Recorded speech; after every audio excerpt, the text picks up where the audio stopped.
दोस्तों नमस्कार। आप देख रहे हैं पॉलिटिकल आइडिया। मैं हूं प्रदीप कुमार।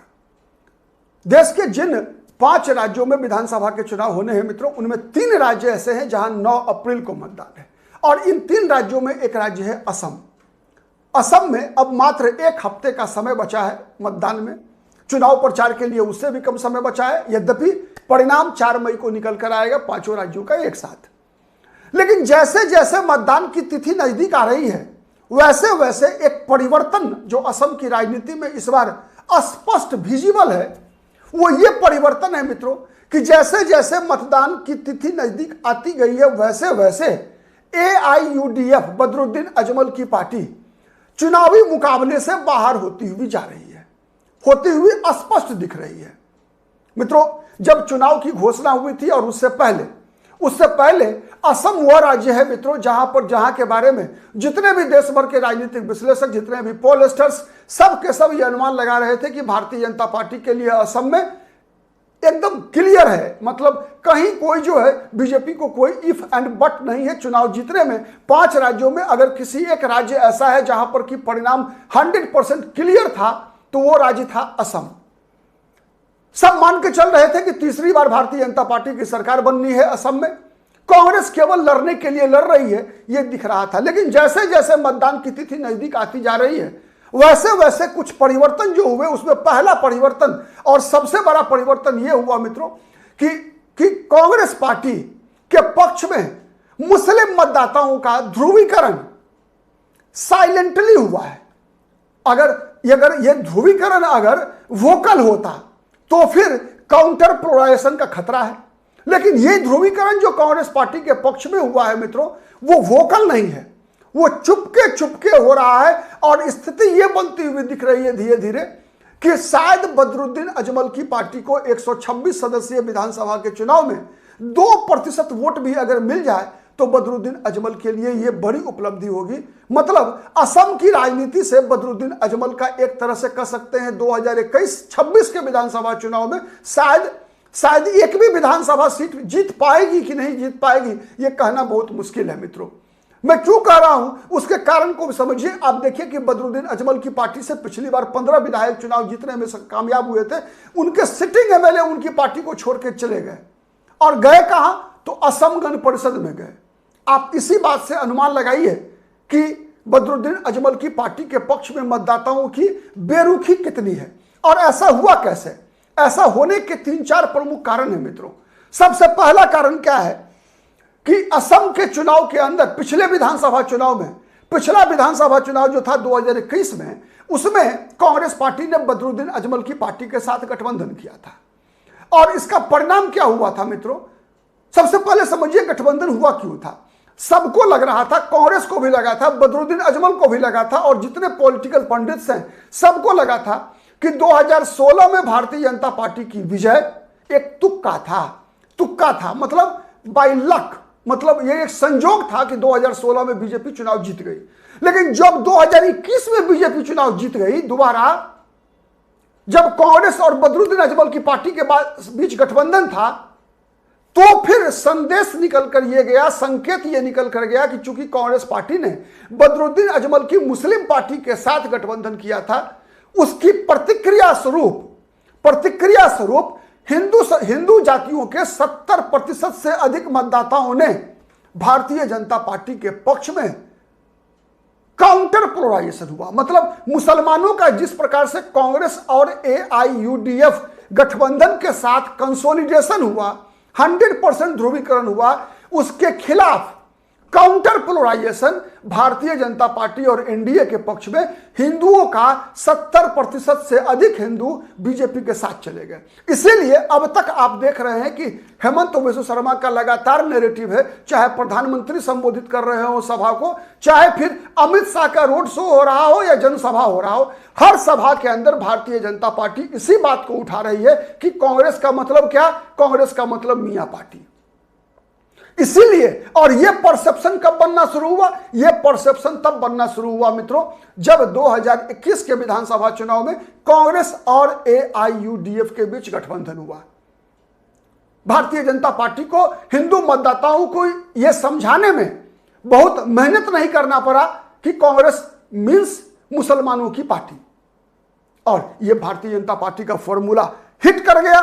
ठीक है, दूसरा अंतर क्या आया कि कांग्रेस पार्टी ने पिछले विधानसभा चुनाव में किसी मुख्यमंत्री का उम्मीदवार प्रस्तुत नहीं किया था, कोई मुख्यमंत्री का उम्मीदवार प्रोजेक्ट नहीं किया था, जितना स्पष्टता से इस बार भारतीय जनता पार्टी के हेमंत बिश्व शर्मा के समक्ष एक विकल्प के रूप में कांग्रेस पार्टी ने तरुण गोगोई के पुत्र, मैं जानकर कह रहा हूं, बताऊंगा, मैं जानबूझकर मैं बता रहा हूं कि तरुण गोगोई के पुत्र गौरव गोगोई को कांग्रेस ने मुख्यमंत्री पद का उम्मीदवार बनाया।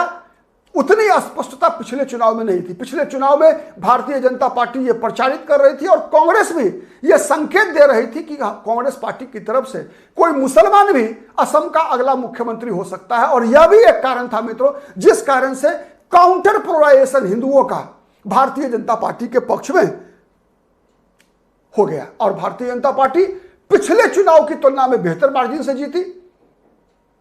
लेकिन इस बार इन्हीं मुद्दों से सबक लिया कांग्रेस पार्टी ने। सबसे पहले गौरव गोगोई को सीएम का चेहरा बनाने से फायदा यह हुआ कि पूरी दुनिया को पता है, पूरे असम को पता है कि बदरुद्दीन अजमल और तरुण गोगोई राजनीति में एक दूसरे को पसंद नहीं करते थे। तरुण गोगोई और बदरुद्दीन अजमल राजनीति में एक दूसरे को पसंद नहीं करते थे और तरुण गोगोई के पुत्र हैं गौरव गोगोई। मतलब कांग्रेस कोई प्री प्लान एक अंडर द टेबल अंडरस्टैंडिंग करके अलग चुनाव लड़ रही है बदरुद्दीन अजमल के साथ। भारतीय जनता पार्टी के इस नैरेटिव को बनाने से पहले ही कांग्रेस पार्टी ने यह संदेश दे दिया गौरव गोगोई के माध्यम से कि चूंकि तरुण गोगोई के खिलाफ बदरुद्दीन अजमल रहा करते थे, जब हेमंत बिश्व शर्मा कांग्रेस में हुआ करते थे, तरुण गोगोई मुख्यमंत्री हुआ करते थे, तो बदरुद्दीन अजमल तरुण गोगोई के खिलाफ हुआ करते थे और बदरुद्दीन अजमल का संबंध कहीं ना कहीं हेमंत बिश्व शर्मा से तुलनात्मक रूप से ठीक ठाक हुआ करता था। तो इसीलिए कांग्रेस पार्टी ने जब गौरव गोगोई को मुख्यमंत्री का चेहरा बनाया तो कांग्रेस पार्टी को बदरुद्दीन अजमल से पीछा छुड़ाने में कांग्रेस को परेशानी नहीं हुई। साथ ही इसकी विश्वसनीयता बनी कि कांग्रेस जो कह रही है कि Badruddin Ajmal is also harmful for the Assam as Bharatiya Janata party is. मतलब जैसे बीजेपी की हिंदू सांप्रदायिकता असम के लिए ठीक नहीं है, वैसे ही बदरुद्दीन अजमल भी असम के लिए स्वीकार्य नहीं है। जबकि कांग्रेस पार्टी ने 2021 में स्वयं बदरुद्दीन अजमल से गठबंधन किया था। इसके बावजूद कांग्रेस इस मैसेज को लगातार मतदाताओं तक पहुंचाने का प्रयास कर रही है और यह प्रयास कितना सफल होता है यह तो परिणाम बताएगा। लेकिन कांग्रेस का यह प्रयास है, यह बात कांग्रेस समझाने का प्रयास लगातार कर रही है। साथ ही कांग्रेस एक और विषय असम के 34% मुस्लिम मतदाताओं के पास पहुंचाने का लगातार प्रयास कर रही है, जो प्रयास लगभग सफल होता हुआ दिख रहा है कि मुसलमानों का वोट उसी को मिलना चाहिए जो बीजेपी को हराने में सक्षम हो। मतलब बदरुद्दीन अजमल की पार्टी तो बीजेपी को हरा नहीं सकती है। बदरुद्दीन अजमल 126 विधानसभा सीटों पर नहीं बल्कि अधिक से अधिक 25-26 विधानसभा सीट पर ही भारतीय जनता पार्टी का मुकाबला कर सकते हैं। तो जब कांग्रेस ने कहा कि only Congress is a party which can fight with भारतीय Janata party on all 126 assembly seats constituency, तो फिर ये इस बात की में दम दिखा मुसलमान मतदाताओं को। और ये प्रचार, ये नैरेटिव कांग्रेस अभी शुरू नहीं किया, बल्कि 2024 के लोकसभा चुनाव के समय से ही कांग्रेस का ये नैरेटिव असम की हवा में तैर रहा था। और उसी का असर, एक उदाहरण मैं बता रहा हूं कि धुबरी लोकसभा सीट पर कांग्रेस के उम्मीदवार रकीबुल हसन ने बदरुद्दीन अजमल को 10 लाख से अधिक वोटों से हराया था। तो अब जब विधानसभा चुनाव के दौरान भी बदरुद्दीन अजमल ने पूरा प्रयास किया, पूरा गिरगिराए कांग्रेस के सामने कि गठबंधन कर लो, आप 2 सीट कम भी देंगे तब भी हम आपके साथ लड़ना चाहते हैं। लेकिन कांग्रेस ने बदरुद्दीन अजमल की जाल में फंसना मुनासिब नहीं समझा। कांग्रेस अड़ी रही अपने बगैर AIUDF से गठबंधन किए बगैर चुनाव लड़ने पर। बदले में कांग्रेस पार्टी ने रायजोड़ दल, अखिल गोगोई की पार्टी और असम जातीय पार्टी, इन दो पार्टियों से मजबूत गठबंधन बनाने का प्रयास किया। शुरू में रायजोर दल से भी और असम जातीय परिषद से भी लगा कि गठबंधन टूटेगा, लेकिन अंत में भला तो सब भला, अंतो गत्वा कांग्रेस का गठबंधन रायजोर दल और असम जातीय परिषद के साथ गठबंधन करने में कांग्रेस को सफलता मिली। अब इसका लाभ देखिए, एक तरफ कांग्रेस पार्टी बदरुद्दीन अजमल से अलग हो गई, दूसरी तरफ रायजोर दल हो चाहे असम जातीय पार्टी हो, इन सबों का आधार कहां है? आधार तो मुसलमानों के बीच नहीं है। ये जो 60% लगभग हिंदू मतदाता हैं उन्हीं के बीच है। अब इन 60% हिंदू मतदाताओं में रायजोर दल का जो प्रभाव है, असम जातीय पार्टी का जो प्रभाव है, उस प्रभाव का इस्तेमाल करते हुए कांग्रेस पार्टी मोटे तौर पे आप कह सकते हैं इस परिस्थिति को टालने में बहुत हद तक सफल होती हुई दिख रही है। जो पिछली बार हुआ था कि 70% से अधिक गैर मुसलमान मतदाता बीजेपी के पक्ष में गोलबंद हो गए थे। तो अगर रायजोर दल, अगर असम जातीय पार्टी के साथ गठबंधन करना और उसके पीछे जो कांग्रेस की प्लानिंग है, अगर यह सोच सफल हो गई तो मित्रों असम का परिणाम चौंकाने वाला हो सकता है, चौंकाने वाला हो सकता है। मैं क्यों कह रहा हूं उस कारण को समझिए आप।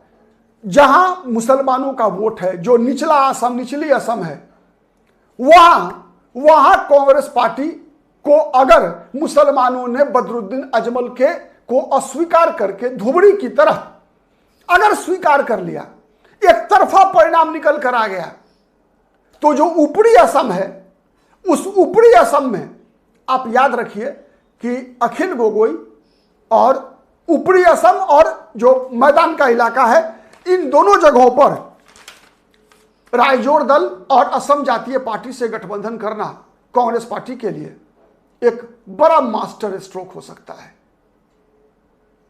और भारतीय जनता पार्टी के लिए यह चिंता की खबर है। वैसे एक बात तय है कि केवल इतना ही पर्याप्त नहीं है, क्योंकि हेमंत विश्व शर्मा और भारतीय जनता पार्टी जिस पिच पर बैटिंग कर रही है, उस पिच पर केवल हिंदुत्व तो नहीं है, उस पिच पर कई ऐसे मुद्दे हैं जिनके कारण भारतीय जनता पार्टी आज भी, मैं कह सकता हूं कि भारतीय जनता पार्टी को एज है। उसके पीछे सबसे बड़ा मुद्दा है एनआरसी का, उसके पीछे मुद्दा है घुसपैठ का। हां, एक बात तय है कि CAA के मुद्दे पर रायजोर दल भारतीय जनता पार्टी के लिए समस्या पैदा करेगी, लेकिन इसके जवाब में भारतीय जनता पार्टी ने कई बार इस विषय को स्पष्ट किया है, अमित शाह ने भी स्पष्ट किया है कई बार। लेकिन कहा जाता है चुनाव नैरेटिव और परसेप्शन से जीती जाती है, सच्चाई अलग होती है, सच्चाई अलग होती है। तो मोटे तौर पे अगर देखेंगे आप, तो जो वर्तमान परिस्थिति है असम में, मुकाबला कांटों का है, और यह मुकाबला कांटों का बनता हुआ दिखा है। उसके पीछे सबसे बड़ा कारण यही है कि असम के मुसलमानों ने AIUDF को एक प्रकार से अब इस चुनाव में लगभग जो है आप कह सकते हैं कि लगभग त्याग दिया है, कह दिया है कि नहीं, इस बार नहीं। जो बीजेपी को हराने की स्थिति में है, जो वैकल्पिक सरकार बनाने की स्थिति में है, उसी के साथ असम के मुसलमान जाते हुए दिख रहे हैं, और ये कहीं ना कहीं AIUDF के अस्तित्व के लिए खतरा है। AIUDF के अस्तित्व के लिए भी खतरा है। अगर ऐसा हुआ जैसा अनुमान लगाया जा रहा है कि AIUDF शायद पूरे असम मिलाकर 2% और जो ये निचली असम है उसमें शायद एक भी सीट नहीं जीत पाएगी, ये AIUDF के अस्तित्व के लिए एक बड़ा चिंता का सवाल है। बदरुद्दीन अजमल के लिए एक बड़ा सवाल है कि बदरुद्दीन अजमल की राजनीतिक, मैं स्वीकार्यता की बात नहीं कर रहा, मैं कह रहा हूं कि अस्तित्व बचेगा या नहीं बचेगा, यह चुनाव का परिणाम बताएगा। 4 मई को बने रहिए पॉलिटिकल आइडिया के साथ। हम हर उस मुद्दे पर आपके साथ उसके तह में जाकर उसका विश्लेषण लेकर आने का प्रयास करते हैं, जिसे जानने की और जो राज्य और देश की राजनीति को प्रभावित करती है। हमारा विश्लेषण कितना पसंद आता है कमेंट करके बताइए। और अगर वीडियो पसंद आए तो लाइक कीजिए, शेयर कीजिए, जिससे अधिक से अधिक लोगों तक बातें पहुंचे। और अब तक यदि पॉलिटिकल आइडिया को सब्सक्राइब नहीं किया है देन प्लीज सब्सक्राइब इट। आज के लिए इतना ही, फिर मुलाकात होगी किसी अन्य मुद्दे पर।